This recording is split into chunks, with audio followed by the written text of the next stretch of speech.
നമസ്കാരം. എല്ലാവരെയും അലട്ടുന്ന ഒരു പ്രശ്നമാണ് നെഞ്ചിന് ഒരു വിമ്മിഷ്ടമോ ഒരു വേദനയൊക്കെ വന്നു കഴിഞ്ഞാൽ അത് ഗ്യാസിൻ്റെ ആണോ, മറിച്ച് ഹൃദയ സംബന്ധമായ ഹാർട്ട് അറ്റാക്കുമായി ബന്ധപ്പെട്ട വേദനയാണോ ഇല്ലയോ എന്നുള്ളത്. ഇത് എങ്ങനെ നമുക്ക് തിരിച്ചറിയാം എന്ന് ചോദിച്ചു കഴിഞ്ഞാൽ, നമ്മളുടെ ഹൃദയം എന്ന് പറയുന്നത് 99% ആളുകളിലും ഹൃദയം സ്ഥിതി ചെയ്യുന്നത് ഇടതുഭാഗത്ത് ആണ്, നെഞ്ചിൻ്റെ ഇടതുഭാഗത്താണ് എന്ന് നമുക്കറിയാം. എന്നാൽ വളരെ കുറച്ച് പേരിൽ ഡെക്സ്ട്രോകാർഡിയ വലതുഭാഗത്തും ഉണ്ടാകാറുണ്ട്. എന്നാൽ ഹൃദയ സംബന്ധമായിട്ടുള്ള ഒരു വേദനയാണ് എങ്കിൽ അത് കൃത്യമായിട്ട് നമ്മളുടെ നെഞ്ചിൻ്റെ നടുഭാഗത്തായിട്ടായിരിക്കും ഉണ്ടാവുക.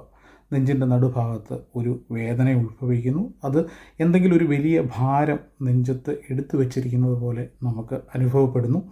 അതിനുശേഷം ആ വേദന വളരെ പതിയെ നമ്മളുടെ കഴുത്തിൻ്റെ പിടലിയുടെ 2 ഭാഗത്തേക്കും എത്തുന്നു.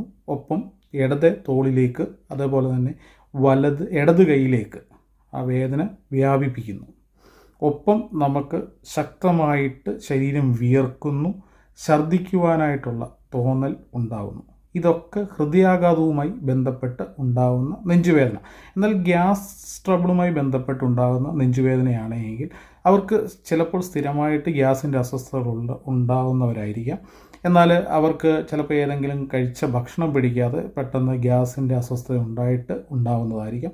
അവർക്കും ഇതുപോലെ തന്നെ നെഞ്ചിനകത്ത് ചിലപ്പോൾ ഒരു വിമ്മിഷ്ട വേദന ഉണ്ടാകുന്നു. എന്നാൽ ചിലപ്പോൾ ഗ്യാസിൻ്റെ ഗുളിക എടുത്ത് കഴിക്കുമ്പോഴോ ഒരല്പം വെള്ളം കുടിക്കുമ്പോഴോ ആ വേദനയ്ക്ക് ശമനം ഉണ്ടാവുകയും ചെയ്യും.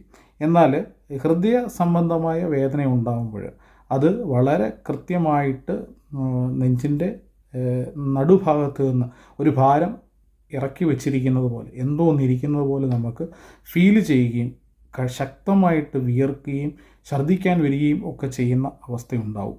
അപ്പോൾ ഈ ഗ്യാസിൻ്റെ അസ്വസ്ഥതയാണ് എന്നുണ്ടെങ്കിൽ ഇതുണ്ടാവണമെന്നില്ല. ചിലർക്ക് നെഞ്ചെരിച്ചിലും പുളിച്ചുകെട്ടൽ പോലെ ഉണ്ടാവും. അത് 2 അവസ്ഥയിലും ഉണ്ടാവും. പക്ഷേ ഗ്യാസിൻ്റെ അസ്വസ്ഥതയാണെങ്കിലും ഹൃദയ സംബന്ധമായ ഹാർട്ട് അറ്റാക്കിൻ്റെ അവസ്ഥയിലാണെങ്കിലും അത് ഉണ്ടാവും.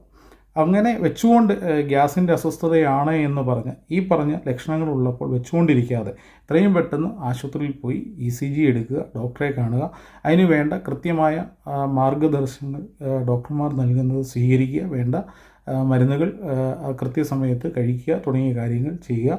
ആരോഗ്യമാണ് സമ്പത്ത്. എല്ലാവർക്കും ശുഭദിന ആശംസകൾ.